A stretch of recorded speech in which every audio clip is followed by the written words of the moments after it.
Hey everyone, welcome to another exciting MacWhisperer live broadcast.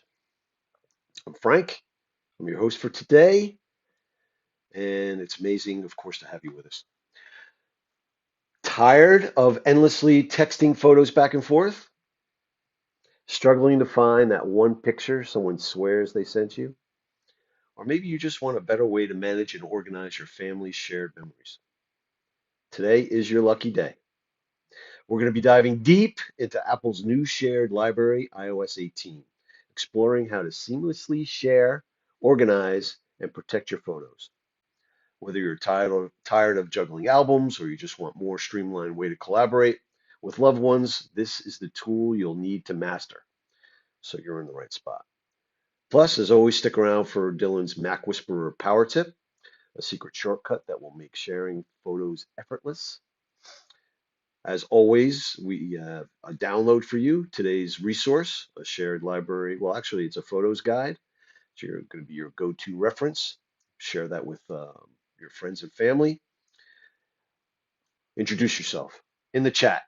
We like to keep this lively. All you live loungers, let us know where you're watching from. Drop in a comment. Let us know the last photo you struggled to find or share. Let's make this session as interactive and fun as ever. So we're going to be mastering Apple's shared library, making photo sharing effortless, keeping your photos secure, MacWhisperer Power Tip, and of course, get your questions ready. I always do my best to make sure that everybody's questions get answered. And without further ado, let's bring in our main man, Dylan Tom. Dylan Stewart. Dylan, So exciting. So exciting. Just give me a I got nice little Dylan. intro there. I got Dylan on the mind. I watched the preview of the upcoming movie. Got Dylan Tom on the mind. Dylan Stewart, the Mac. Yeah, not Bob Dylan.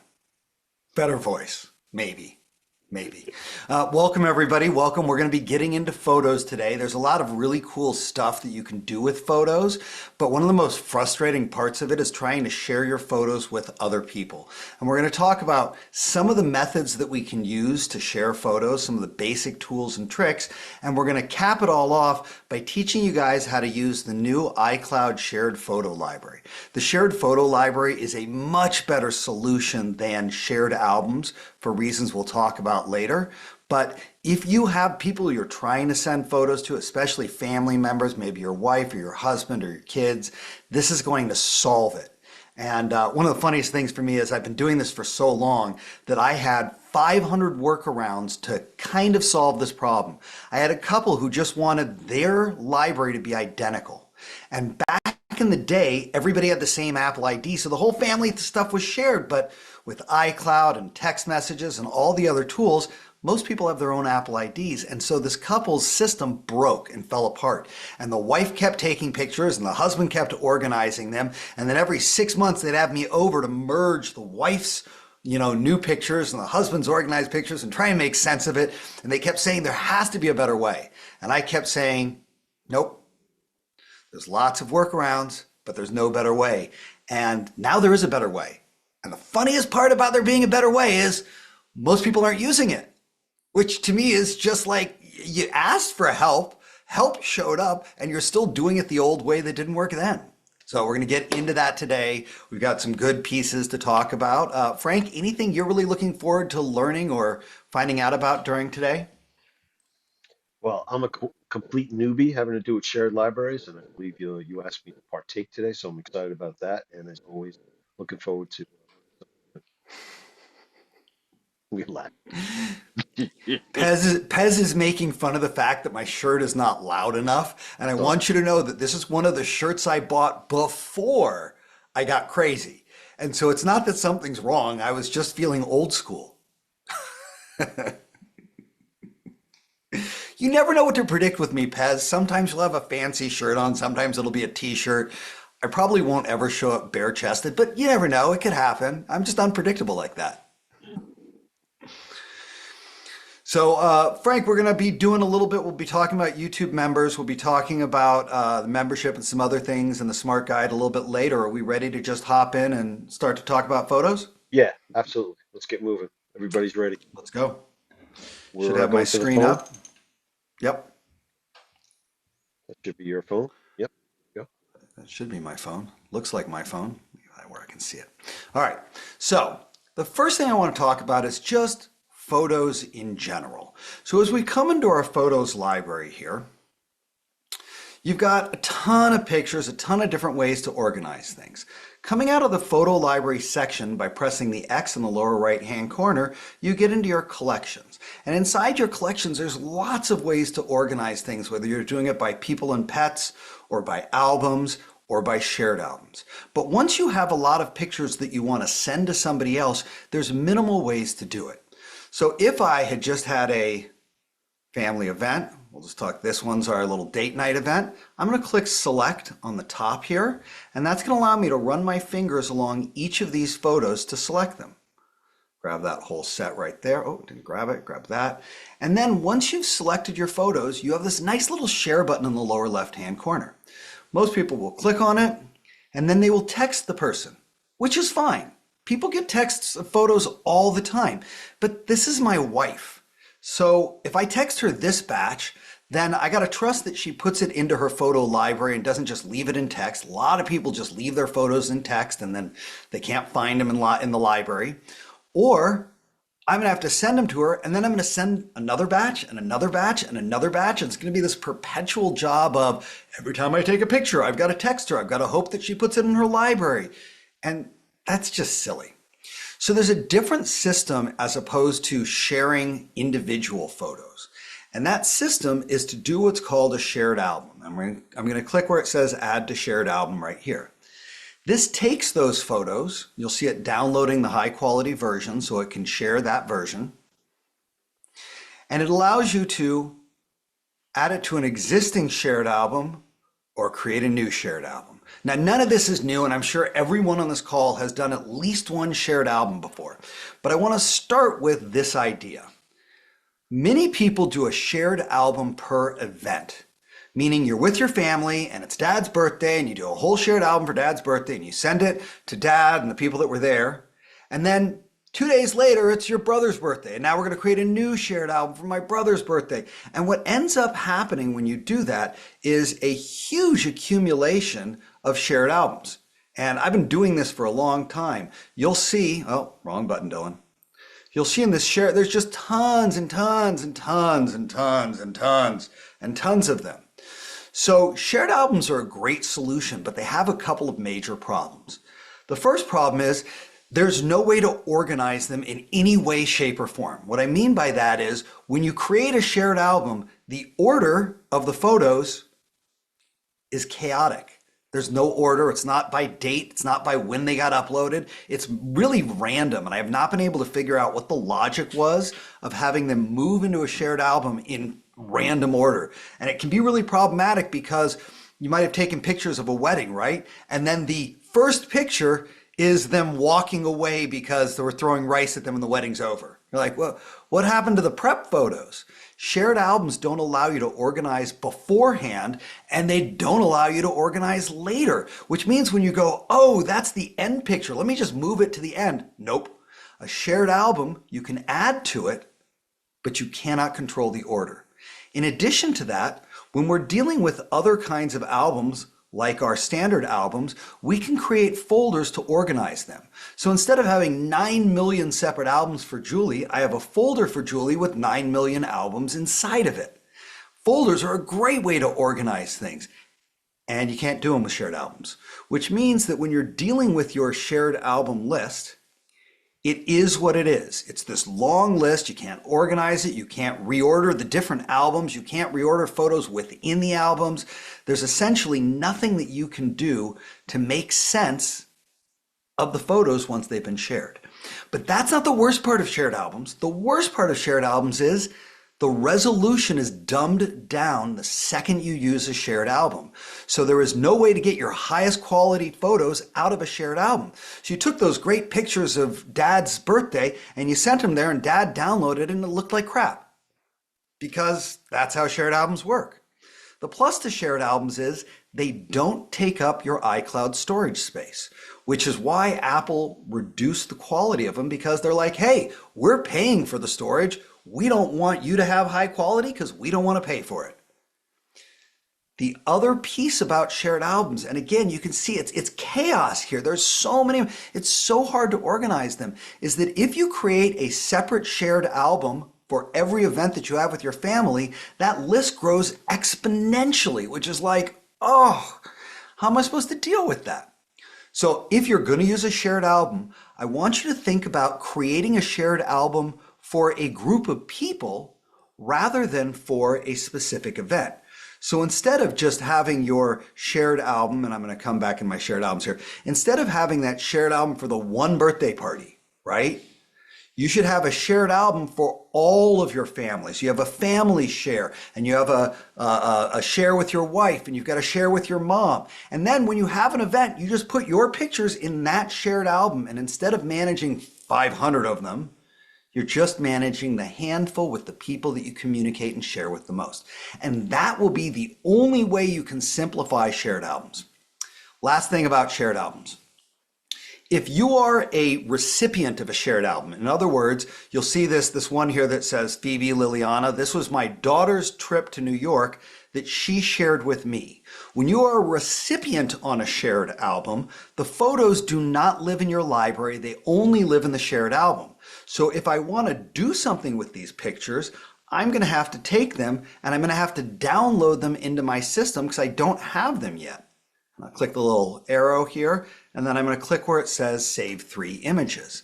Shared albums that weren't created by you aren't yours. So if you want the pictures in your library, you've got to pull them out.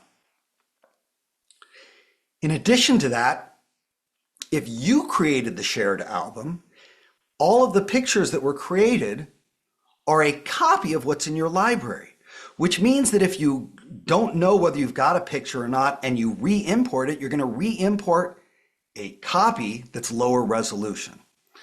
What I recommend for shared albums is use them sparingly, use them based on people rather than based on events, or use them with a recycled kind of event like birthdays in general.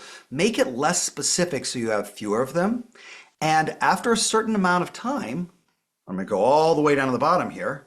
After a certain amount of time, consider removing them from your list so that they're not taking up space. And this is a set of pictures from 2016. In my opinion, if nobody downloaded them since 2016, not my problem. I don't want to have too many shared albums to manage over the course of my life, so create fewer. If somebody else shares with you, grab the pictures you want and then unsubscribe. If you created them at a certain point, send a text out to those people and say, at the end of this month, I'm discontinuing that share, grab the photos. Keep your shared libraries cleaner because they have too many problems for it to be a really, really robust solution for sharing. So I'm going to take that as our first stopping point. Frank, any questions, any thoughts that came up for you around shared albums or issues you've had with it? No, I am noticing though that Pez came in with this comment. Found it interesting. Is this correct? The only way to get a photo in order to share out in a shared album is one at a time. Is that accurate? That is 100% accurate and doesn't always work even that way. Because Okay. if you share a photo and it's a large photo and you think it's there and then you share a second photo that's small, it'll usually put it in front of the large photo while it finishes uploading the large photo or video. So he is 100% right. There is no way to organize it. So if we can accept that there's no way to organize it, we shouldn't be using it as often because it's going to clutter and make us crazy. There are times we need it. There are times we don't. I personally do not want to get 10,000 photos texted to me on a regular basis. But if they're important pictures, I also don't want them in a shared album because it's not going to be good resolution. So it's this balance beam, and that's part of why the shared photo library was created, and we'll get into that in just a moment. Gotcha. I think it's a good time to talk about the YouTube membership. Oh, maybe I should stop the Absolutely. camera. Oh, we I know lost your you did camera. something. Frank, you went dark. I know you did There he something is. over. I know you did something over the weekend. I know it continues to grow. We had a lot of fun with the YouTube members. So I thought you might want to talk about that a little Yeah, absolutely. So there are a lot of ways that you can work with us. And one of the easiest, the lowest bars is watching YouTube videos. And then if you like those YouTube videos and you're watching more of them and you're joining us on these live broadcasts, you can help support us and this channel by becoming a reoccurring member of the YouTube channel. You can do that by hitting this QR code or by going to the join button on the page, on the channel page. And the purpose of becoming a member is supporting us in what we're doing so we can continue to make great videos and have these live broadcasts and share this information. But the perks that exist for the members are growing. The first perk, if you'll look in your chat, you're going to see a bunch of people with these little green apple icons. That's a custom logo, and it tells me how long someone's been a member. We don't have anyone that's become a red apple yet, but as you continue to stay a member, the color will change, letting us know the early users, the later users, etc. Eventually, if you stay long enough, you'll get the multicolored apple logo as your apple, which I custom designed specifically for members. In addition to that, there are custom emojis that you can use in chats or on live broadcasts that include my walking, talking taco and a monkey with a laptop and Dylan with an apple. A couple of other ones in there that you can have access to. You can use that in any YouTube video or broadcast that we're doing. And then in addition to that, we are holding live members only broadcasts like this broadcast, but much more personal. It's generally a handful of the members and me, and I have a little bit of a topic, but a lot of what I do is answer questions, talk about Apple history, get additional information, and find out what you guys want to know. We're doing a members only live broadcast every month. We're planning on doing more than one a month, but we're starting with one. Right at the moment, our members, we have about 70 members, and there's a ton of them on this chat, and I just want to quickly holler and say, hello, John, Bonnie, Ron, thanks so much for being here. Manny, you're the bomb. Elizabeth, welcome, glad to have you here. Lorna, I know you joined relatively recently. I really appreciate you being here. Pez, you and I had a good conversation on our last live broadcast, and I love seeing you here. So just know that I recognize the members. I can see them in my YouTube videos and my chats when we're doing live broadcasts. They pop out to me in a different way than other members. If you want, we're all ripening. You're right, Bonnie. We're all ripening here.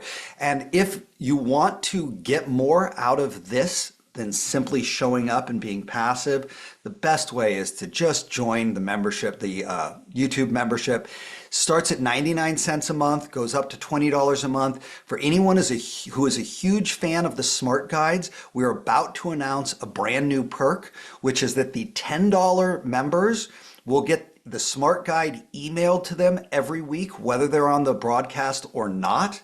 And the $20 and up members are going to get access to our full and growing Smart Guide library.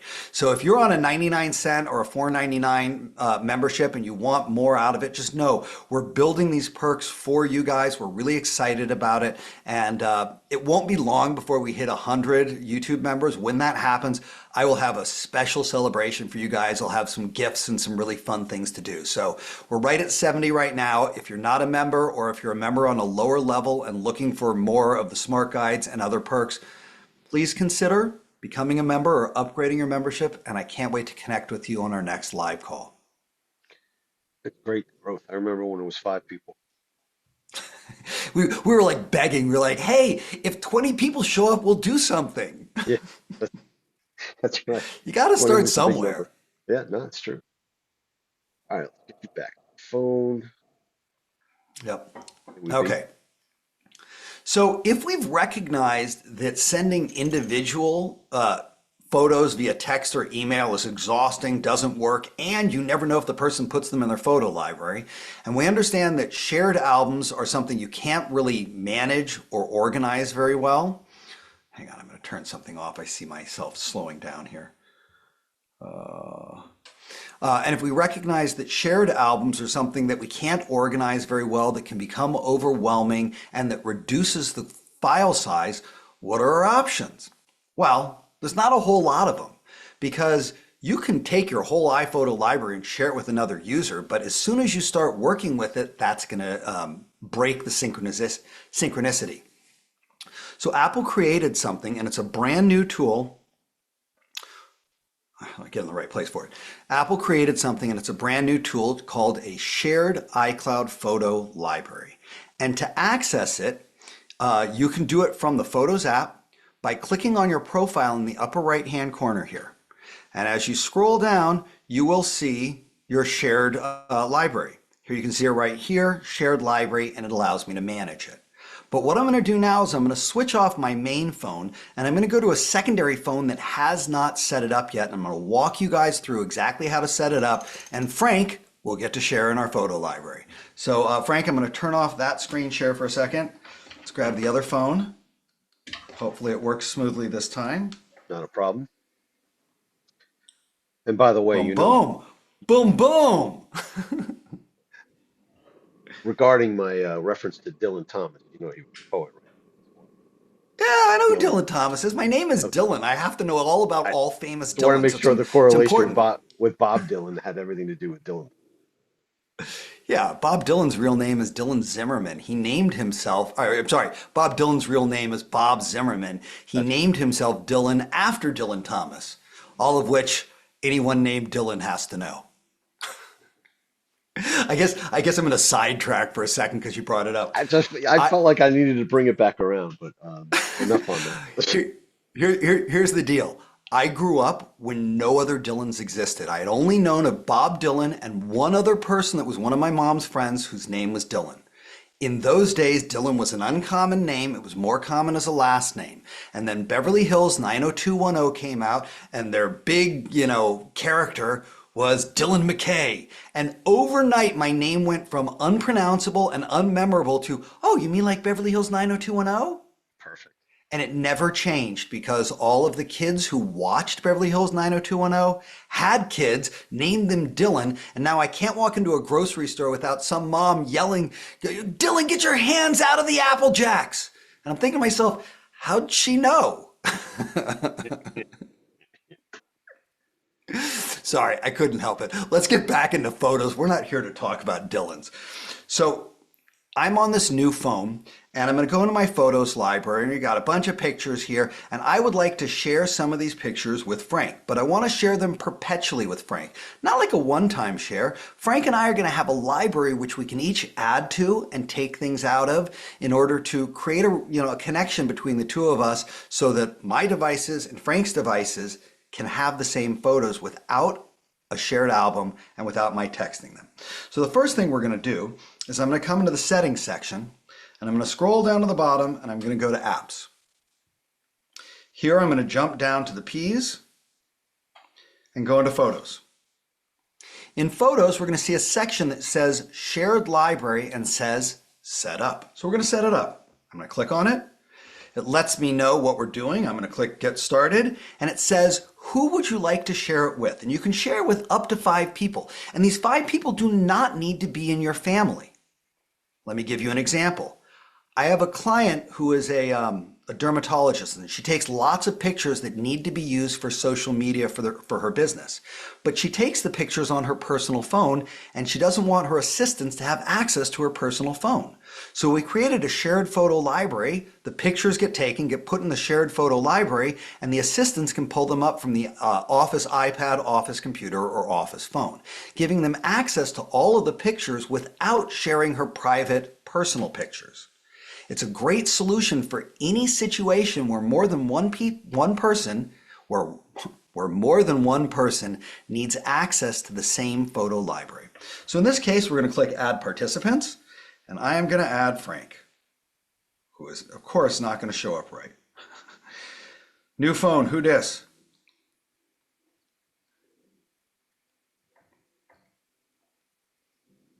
Okay, so Frank, you should get an invite to that. Now, in a moment, we're going to go to your phones. Just don't clear the invite. Just make sure you received it. I sent it to your Gmail account. Okay, I'm going to go ahead and click the next button, assuming that Frank's on the right task here.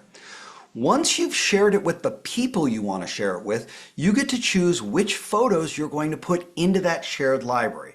Now, after this moment, you're going to have 2 libraries, your personal library and your shared library, and you're going to be able to move things between the 2. So in this case, we're given the options of move everything. I'm not going to move everything. That's way too many pictures. Down here, it says choose by people or dates. When I come into choose by people or dates, it'll show me people that exist in my library, and I can tag specific people. If I want to share all the pictures of my dad, myself, and my wife with Frank, I can select those people and click the add button. The phone will do the work of figuring out what photos include those people. If you don't want to do it that way, you can also do it by date. And by date is essentially you leave this stuff empty like this. I'll take everybody out of there. Oh. And I'm going to click the skip button. Instead of sorting it by people, I'm going to click the skip button, and now it gives me an option to choose a date. When my wife and I got together, she didn't need pictures from before we got together, so my start date was the first day we met, and then everything forward, which gives her all the pictures from every part of our relationship after our first date. With the case of Frank and I can easily come in here and we can go down to 2024, and I can say, take all pictures starting in 2024. And then I get the option to preview the shared library. This is going to show me what some of those pictures are, but I'm not going to do that yet. I'm going to back ourselves out here. And I'm going to come back to our options. In addition to sharing all photos or choosing by people or dates, which is really the best way to do it, especially for wives or friends, like you don't really need to do it manually, you do have the option to choose manually. And choosing manually allows you to pick any or no photos to add to the shared library right from your own library. I'm going to click next, and I'm going to just go this one, this one, this one, this one, click add, and those 5 photos are going to be added to the shared library. Now again, I get an option to preview it to see if there's anything I need to change. Let's take a look at the preview shared library, and it's going to say, here is our library. It's going to have these 5 pictures in it. That's it, nothing more. If I like what I see, I can hit the continue button in the upper right-hand corner, which I'm going to do. Now it needs to invite Frank. So it's got his information here, and I'm going to say invite via messages because I've got an easy text chain with him. I was going to make it hard for me. Let's see. Frank, I need your phone number, please. 908. Am I on mute? Yeah, 908 Yeah. 803 4587. Give me the last 2 digits. 87. And I click send. He'll get that via text. He'll be able to click it, which we'll do in just a moment. Now, once you've created your shared library, you need to figure out how you're going to manage new photos moving forward. And your options are share automatically. Share automatically means whenever you take a picture, it's going to automatically put it into the photo library, and every new picture is going to go there on its own. If I click share manually only, it means I have control of turning on or off the shared library before I take a picture. I like doing it manually because sometimes I'm taking pictures of things my wife doesn't need, screenshots or receipts or random photos I'm using for a video or something like that. She doesn't need all that stuff. So I like to set it on manually. But if you're like the couple I gave the example of before who want exactly the same photos all the time, set it up to share automatically and you'll never forget to move a photo over later. If you do it manually, you might have to manually change it from time to time. Not a problem. I'm going to click done here. And that's now set up and ready to go. Now I'm going to show you 2 things before we go over to Frank's phone. The first one is I'm going to come into my camera here, and I want you to see in the upper left corner of my camera, I'm going to highlight it here, this little icon right there. In this case, that icon shows, notice, what is that taking a picture of? The ground? Oh, I'll put that down. In this case, that icon is showing a contact with a slash through it. That is the symbol for the iCloud shared photo library. So in this case, any pictures I take will not go into the library. Or if I click on it, now they will go into the shared library. So if I take a quick picture of my face right now and get that sent in there, that's going to automatically become a photo in the shared library that Frank can access as soon as we come in. Okay. Yeah, one more thing. So, Frank, I'm going to turn off my screen share. Let's turn on yours and let's see what happens.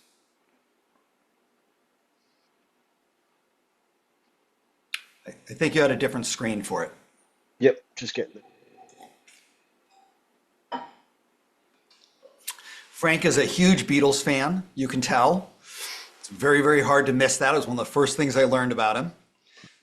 All right, Shared library invitation. Yes, Ignore the fact that it says Reginald. Reginald is my alter ego. from Reginald. So that you know. Okay, go ahead and click continue. All right, so now in his case, he's being sent a verification link. Click the send verification link down at the bottom. Okay. And you should get in your email. And we should be able to come back into the shared photo library. So on this screen, Frank, Yeah. come back, go back one screen. Mm-hmm. Go all the way down to the bottom, into apps, down to photos. Oh, there you are. Don't go too far. There he is. Scroll down and let's see what it says next to the shared library. So it for some reason the email address didn't click through. I'm not going to worry about it in this case, but most cases it would have gone through to the next step and started to share those. If you click on setup, see if it says anything inside of that. Now, okay, so click not now. Let me reshare it to you because it got sent to the wrong email, and I think that's where it got thrown off. I'm going to just add a participant here. Give me your phone number again, please. 908-803-4587. Oh, it doesn't want to do it that way. All right, well, I'm not going to get us stuck on that. Somewhere in your email, there's a verification code that'll unlock it. But for right now, let's go back over to my phone. I want to teach people how to manage it. Sure. And how to manage the library itself. But before we do, let's hop back. Let's share a couple of things, and we'll do this as our final section before Q&A. Sure. Why don't we go to our PDF, our smart guide. Smart guy. People are jumping on the whole Dylan conversation. There's a lot going on in the chat. A lot of Dylan stories. So this is our. I'm right in the middle of reading a new book that's called Dylan Goes Electric. It's what the Complete Unknown movie is based on. My uncle recommended it to me, and I have learned so much in the last couple of days that I did not know, and I'm only like a third of the way in. So, Dylan expert on his way. So here's our weekly smart guide for everybody. This one is on photos itself, not necessarily shared. Some tips and tricks on what to do with your photo library. You have your QR code there, so you can quickly the download. You can use the URL code, the short URL there. I'll also post it in the chat in a minute. But please download that, share that with your friends and family. Week, incredible. I know we say it every week, but it's becoming more and more popular. And I think the Smart Guide library is going to be a big hit. Yeah, it's a great tool. And as we open up the access to the Smart Guide library, if you're a member of the YouTube, start over. If you are a YouTube member, $10 or $20, you'll have access to some or all of the Smart Guides. And if you're a part of my MacWhisperer membership, and I know I've got some members here, you're going to have access to all of them anyways. So you don't need to upgrade your membership if you're already a MacWhisperer member, and then we'll talk about that. And maybe this is our moment to talk about that, Frank, since I now just opened the door for it. Yeah, let's go to membership. Oh yeah. Oh, Frank went dark again. Frank, come back! Come back! Shows where'd he go? It's okay. I'm going to start talking about this. There's a lot of great ways that you can work with me. You can watch my YouTube videos. You can be a part of these live broadcasts. We do regular free workshops that give you tools about how to declutter and things like that. But the ultimate way to work with me is to work with me in a class environment. The MacWhisperer membership, we call it the MacWhisperer Academy, is a $100 a month membership that gives you access to two-hour classes every month on new topics, as well as 2 Q&A sessions where you can ask any question. Think of it as like office hours, where I will answer any question. I'll share your screen. I'll help you solve your problems. The MacWhisperer community is growing and it's growing quickly. And the MacWhisperer Academy members are amazing. There's great members inside this chat. There's 80, 90 members right at the moment. And I love working with them. It's better than what I get to do here because I get to see you. I get to communicate with you. We get to go back and forth like being in a real class. So if you love what you're getting here, but you want the next level, check out this 30-day free trial and come join us. Our next live class is this Saturday, 9 a.m. Pacific time. The topic is decluttering and we are focusing on passwords. So for the next 6 months in our Saturday classes, all of our topics are about decluttering. Last week we talked about emails. The following week we're going to start talking about organizing your photos. But this Saturday it's all about passwords. So if you have no clue about how to manage passwords and you're losing passwords, you don't know where to put them, or God forbid you think that the address book is a good password manager, it's not. Don't use it. There's tools that we're going to share on Saturday, and I'd love to have you there. This QR code will give you a 30-day free trial. After that, it will renew at $100 a month. But I'd love to see you in class, even if you get the 30-day trial and just join us for the next 2 Saturdays. That's what we've got on the MacWhisperer Academy membership. That's great. You always teach me a ton, but I can't tell you the time savings with passwords. Oh, it's when I work with a new client and I start setting up their system and their devices and we spend hours for every password. I don't know what my Google password is. Hold on, let me reset it. I don't know what my Zoom password is. Hold on, let me reset it. I will waste hours getting their passwords caught up. And they'll say, we should just do this later, Dylan. It's too much to do. We should just wait and do it later. No, it's killing your time. It's sucking your time dry. Passwords need to be organized. You need a system. You need to know how to create passwords and where to save them. And if you don't have that system, come to the Saturday class. I will teach you my system. Won't even cost you anything. But I will tell you, it is the biggest time loss on technology, not knowing how to log into stuff properly. It's just a complete waste of time. And it's solvable. It's easy. It's easy to solve. That's why Frank is bragging about how great his passwords are now, because I kicked his butt about it first. I couldn't believe. I mean, it was like, oh, well, you just become accustomed, right? It's just the way I operated Right. until you showed me the time savings. I've never turned back. So I thank you for that, among many other things in the time saving. Awesome. Okay. So Pez is asking if this is the correct smart guide. It is the iOS 18 photos. There is not a specific one about shared photos or the shared photo library, but there are conversations about the shared photo library in there that will explain most of what we talked about today. Lorna is Welsh. That's cool. I don't know many Welsh people. It's very Yeah. awesome. All right, let's go ahead and, let me turn on my screen share. Hold on. Getting any-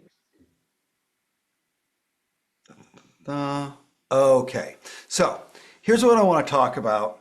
Oh, I just want to remind actually, you I'm to going to do leave that on time. my other phone. Want to remind you to leave time for questions 30, 42. Yes, I'm going to do this from my other phone. So hold on. I'm going to just turn off this screen share and do it again. Yeah, no problem. Yes, I will leave questions. We've got about 5 minutes. This is going to be your MacWhisper power tip. I Okay, like let's get our this. phone up. I like this Dylan mention from John, 7-year-old granddaughter in West Orange. Oh, West Orange, New Jersey. We're neighbors. Is Dilly. Her nickname is Dilly, and she often she gets full pick. Yeah, everyone in my family has been buying me dill pickle shirts for 30 years now. I'm kind of a big dill. Ha ha ha ha ha. Nice. Okay, so here I am in my photos library, and I just want to show you how you manage your photos library. So I'm going to come into my library here, and how do I want to do it from here?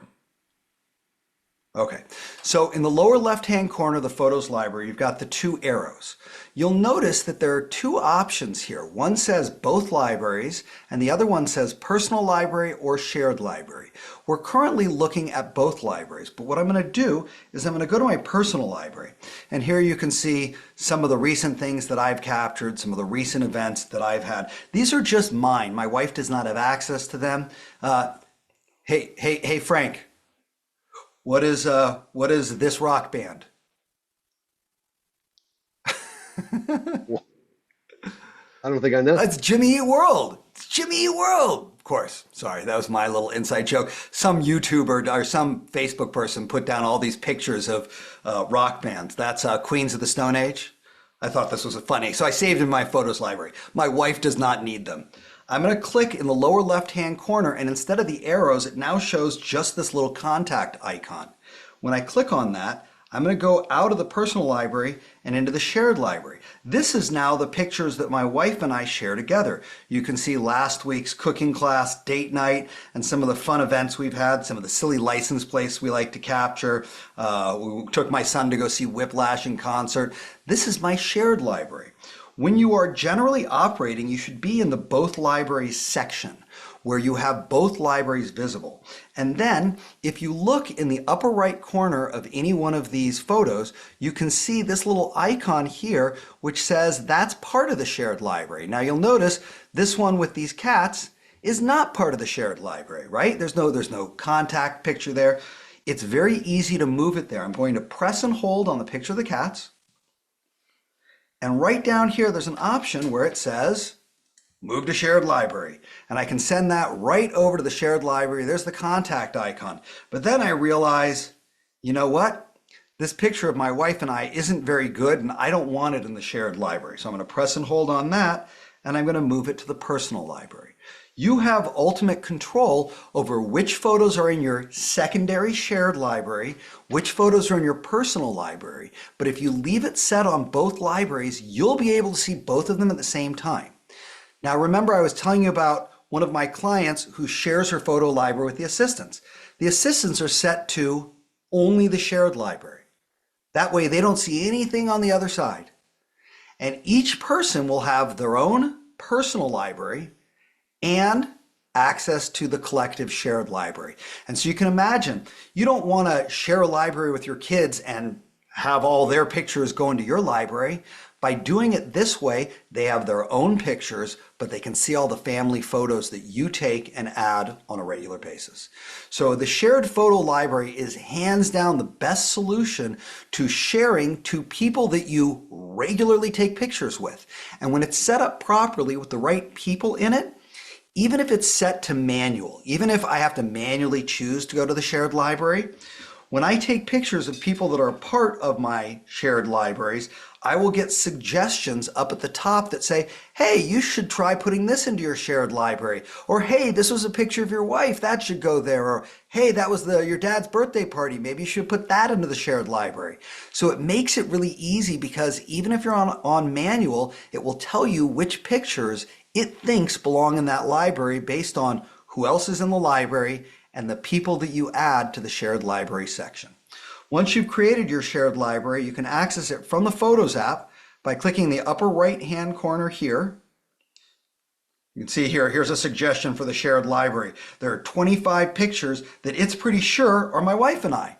Guess what? They're right. I'm going to click Move All. All 25 of those are now in the shared library. And as I scroll down and click on Shared Library Manage, I have the ability to add additional participants, turn sharing on the camera on, or change any of the settings that I'm using for that shared library. So I strongly recommend, especially if you're married or you have close friends, start a shared library with them and start to add the pictures that both of you want. Last thing I'm going to tell you, this is the one flaw. There's one flaw to the shared iPhotos library, and I really, really hope they fix it. You cannot organize the other recipients' albums. So if I take my shared library and I put it in folders and I put it in albums and I make it perfectly organized, my wife's is not organized. Each person must organize their shared albums separately, which is a pain in the butt. But remember that the shared photo library concept is like just a year and a half old. There's a lot of tools that are missing. They're going to keep adding things to it. But we finally have a way for a couple to share a photo library without sharing an Apple ID and without using one phone for everything. And I think it's a great solution. Great stuff. Awesome. A lot of questions. A lot of questions. We want to stay on the phone screen or we want to, well, stay on the phone screen. What are our questions? Let's go. Do shared albums reduce the resolution of photos? Shared albums do. The shared library doesn't. Okay. And it's really important to remember, once something's put into a shared album, its quality is reduced no matter who you are or how you download it. You can never get better than that mid quality. It's not bad quality, it's just not good quality. So I have this client who is a professional photographer and created a shared album of all of the pictures for one of their clients. And then the client downloaded them and was like, I paid you for high quality. The photographer didn't realize that everything got dumbed down and we had to stick it in a Dropbox link instead because they hadn't planned ahead in front. Hmm. Is it possible to download original resolution photos from a shared library or album? No. Absolutely not. Once they're in that library, their quality is compromised. Mhm. It's similar to if you were to text a photo to an Android user, especially before iOS 18. iOS 18 added the RCS Google system. It makes it a little better. But before iOS 18, if you texted a photo or a video to an Android user, they got a crappy quality photo or video. It was too big for them to send. That's kind of what happens with shared albums. It dumbs it down. Got it. John's got a question. He's found that Apple often gets Face ID wrong, that jeopardize images going to unintended people.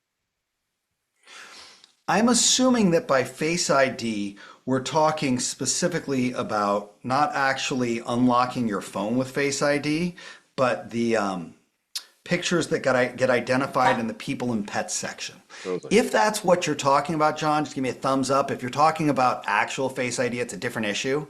But I'll just jump into it to say, you're in charge. The phone's not in charge. When it picks people and puts them into this section, you can go in and you can re-identify anyone who's wrong. So if I come into my wife's picture stream and I realize like, oh, this is not my wife, I can come in and I can change who it is. I can say it's not my wife. I can correct it in a number of different ways. And it's easier to do, it's way easier to do on the computer, John. So if you're doing facial recognition management, do it from the computer. The computer's got tons of tools. The phone has only a couple of them. But essentially, when things get put into the wrong person, change it. Tell it that's not the right person. It will learn and it will get better and better and better. But it's not controlling who gets sent photos. You still have control in your shared library. If you don't want something to get sent, you can pull it back. If it accidentally identifies things with the wrong person, you can adjust it. So you have lots and lots of options. But I strongly recommend take the time to make your people and pets section perfect. Let me explain what perfect means. Perfect means that all of your favorite people that you search for and take pictures of all the time have the heart on them. They're called your favorite people. You'll see me, my wife, my son, my daughter, my in-laws, my father, my mother, and some of my best friends. Then there's a lower section after the hearts. These are honorary mentions. They're people that are important, but they're not as important. As you scroll through this, any people you want to have in there are fine. But when you find someone that you 100% don't need a picture of, like in this bottom right corner, this woman, I met her at Burning Man once. Why would I want to track photos of her? I don't even remember her name. I can press and hold on that person, and I can either say, don't feature this person, which will leave them in people and pets, but not show them in memories. Or I can say, hide this person, and it says, oh, you don't care about that person? No problem. It removes them from this section, but their photos are still in your library. So you should not have any people in your people and pets section that you don't care about, that you aren't searching for, or you don't take pictures of. I had this client who once met Bill Maher, and she took a picture of him, and she's left him in her people and pets section, which means every time a photo gets brought into the library, the computer is going, is Bill Maher here? Is Bill Maher, is he here? Maybe he's in this picture. And your computer is missing the people that matter because you're focusing on people that like, I'm never going to take another picture of Bill. He's a great guy and all, but. So when I talk about making your people and pets album perfect, I mean make sure all the important people are favorited. Make sure that all of the secondary people are necessary and not just random. There's a lot of randos that show up in this section. And then go into the specific person and correct it if things are wrong. You can come in and you can say, I see if I can find it here. It's not in this section. Again, it's easier on the computer, but you can come into a photo and you can say, this does not feature that person. Try to see if I can find the right, there it is. See up under the, I found it. I found it, Frank, I found it. So if you have somebody who's not identified properly, click on the picture, click the three dots, and up at the top, tell it it's not that person. That photo will get removed from that person and put back in the library, and the algorithm that decides who's who will be corrected so it doesn't grab the wrong person in the future. It's really, really, really helpful to have a clean people and pets library. And so if it's inaccurate, fix it. It's not the computer's job, it's yours. The computer's stupid, it's just a computer. You've got the ability to say, that's not my brother. And I have this one client. She has two kids, different ages, not twins. They look identical. I mean, not 100% identical. She can tell them apart. I can't. And so when we're managing her photo library, we're constantly going into the one brother and spot checking everything there, and then going into the other brother and spot checking, because they look so similar that they crisscross in the algorithm. But because we've taken that time, both kids are perfect. And when you have your people and pets section done properly, there's a really, really great perk that exists as a part of iOS 18. I've been thinking a lot. I'm gonna sidetrack for a split second here, Frank. I've been thinking a lot about iOS 18 and how many issues people are having with it. It is the most problematic upgrade Apple has had since iOS 7. iOS 7 scarred people and made them afraid to upgrade because so many things changed. iOS 18 is also scarring people, but it doesn't need to. The things that people are complaining about don't need to be complaints. Did photos change? Sure. Are there some really great new tools? Yes. Explore them, learn how to use them. It's part of what we do here. My favorite tool of the Photos app is the ability up at the top to automatically create groups of people. If I click the Create button here, I can pick I want pictures of me, my wife, and my brother-in-law. I click the Add button, and it goes, are you sure? Yep, those are the ones we want. And it'll take a couple of moments, and there's pictures. Immediately, ready for it, there's me and my brother-in-law right here.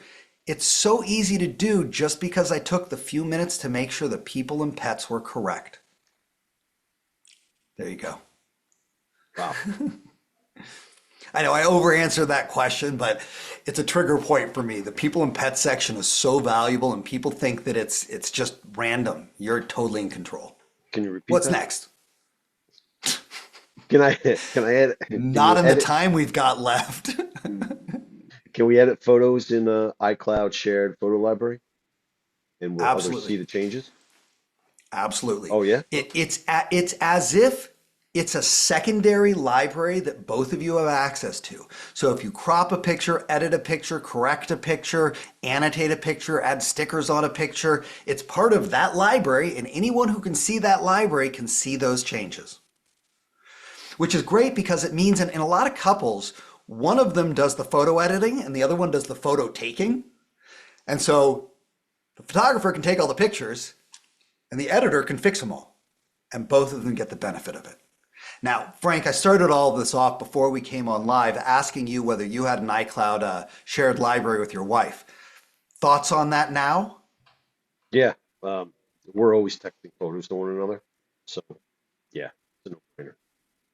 Yeah, it's one of those things that you won't realize how valuable it is until you do it, and then you'd be like, Yeah. where's this been all my life? Kind of like password. Yeah, kind of like passwords. What else we got? Stephanie. Stephanie's I'm a family sharing with my husband. He doesn't have any albums set up. I want to know if he can place them into any folder he wants. Yeah, so Stephanie, hi Stephanie. Stephanie is a MacWhisperer member. She's been traveling. Nice to see you, hear you, see your words on my screen. Glad you're here. Welcome. Here's the way it works. If you have now family sharing is different from a shared photo library. Family sharing just means this is part of your family. Make sure you set up the iCloud shared photo library in your photos and share it to your husband so you both have access to that library. Once you do, he can put the photos wherever he wants. He can ignore organizing them, or he can do my least favorite organization trick, organize by year. cannot stand it when people take the time to make all their photo albums organized by year because they think it's helpful. It's really not. It's already stamped by year. But Stephanie, he is completely capable of doing any level of organization or disorganization that he wants, and it will not affect your side of the shared library at all. But if he does not have a shared library, his photos are his photos, your photos are your photos, and the only way you're going to connect the two is by text, by email, or with shared albums. So the shared iPhoto library is going to solve all sorts of issues and make sure that you can create a family library of all the pictures both of you currently have on your phones, but the organization is done on each separate person. Hmm, cool. Good question. Elizabeth wants to Oh, know and if she's coming to the and Stephanie's coming to the Saturday class. Go Stephanie. Look forward to seeing you. does this only work with people using Apple iCloud? That is correct. The iCloud shared photo library is an Apple-only system. There's no way to connect it to an Android phone. If you're working with somebody or you're living with somebody who's got an Android phone, the best thing that you can do to share photos is when you go in and create a shared photo album. We'll use my stupid license plates album. That's a nice collection. Yeah, I'll go tons of them. LA's filled with stupid license plates. When you come into the shared library, there is a place, and I don't see it here on the phone, but there is a place where you can create a shared library with a public link. And the public link can be shared with a non-Apple user. Let me see if I can create one for us. Hold on. We'll grab these photos because these photos are ridiculous. The Rock Band photos. I'm going to share the whole thing. I'm going to share it with Frank. We're going to click on the share button here. I'm going to add it to a shared album.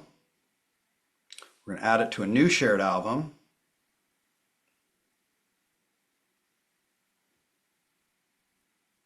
Okay. Now let me see if it gives me that control. On the computer, there's the control to make the link public, and that allows you to share it with anybody. Let's see if this allows us to do that. See where it says here, copy iCloud link? If I copy that iCloud link, I can send it to an Android user. They will see it on a website, not on their phone app, but they can download into their Photos app on their phone. So the best way to deal with sharing to Android is to share a shared album and make sure you set it as a public shared album and copy that link. Again, much easier to do it from the computer. Nice. I think we got time for one more, Frank, if I don't over answer it. Bonnie. Okay, Bonnie, awesome. You can only have one. Now I want to separate things. Shared albums and shared libraries are different terms, and I know that you meant shared library, but I want you to know if you ask about shared albums, you can have as many of them as you want with any people you want. Ideally Apple users, but you can make them public for Android users. Shared libraries, you get one. And you can only belong to one. So if I create one and I add Frank to the one I created, and Frank wants to create one for him and his wife, too bad. You can only have one shared library right now. Maybe they'll change that in the future, but at the moment, just one shared library per person. And when you have that shared library, either or any of the parties can add, remove, edit or change the photos, and they'll be added to the collected library. Again, think about it like a separate library that all these different people have access to and have all controls. They can add anything, they can remove anything, they can save things, and they can organize them, but the organization doesn't reflect on the other people. Good question. Yeah. Okay. Chat filled with him today. It's good stuff. Any closing remarks? We're going to be going back to our usual time next week. Today was a Now we little got to later. stay late. We have to stay late next week. Oh, there you go. Unfortunately, I got a doctor's appointment in the morning. So glad to have that mentioned because I forgot to mention it to you. So we'll have to be at the later time. Oh, let me look next at my week. schedule. Here's my closing remarks. Technology was supposed to save us time. It was supposed to make things easier. But in order for a tool to work, you need to know how to use it. And the problem is, when people use their technology without understanding the tools, they create extra work for themselves. We have computers to do the annoying work, to do the manual menial labor. Learn how to use your tools so that your tools can do the work for you and you can save time. If you don't learn how to use your tools, you will be losing time rather than creating it. My goal as the MacWhisperer is to teach you how to use all of your Apple devices in the most effective way possible so that you are able to accomplish huge tasks without jumping over huge roadblocks every 3 minutes. Learn how to use your tools. Learn how to save time, and then take that time and spend it with the people you love instead of looking at a screen. I love technology, but I prefer my relationships with people to my relationships with the screens in my life. And I hope that you do the same. If anything that I said really, you really get caught up and like, that's what I want, that's what I need. Find your way into our Saturday class. Find your way into our YouTube membership. Find your way into my email inbox, dylan@themacwhisperer.com. I am here to help you save time with technology and make your technology work for you instead of the other way around. And I'll see you at the next live.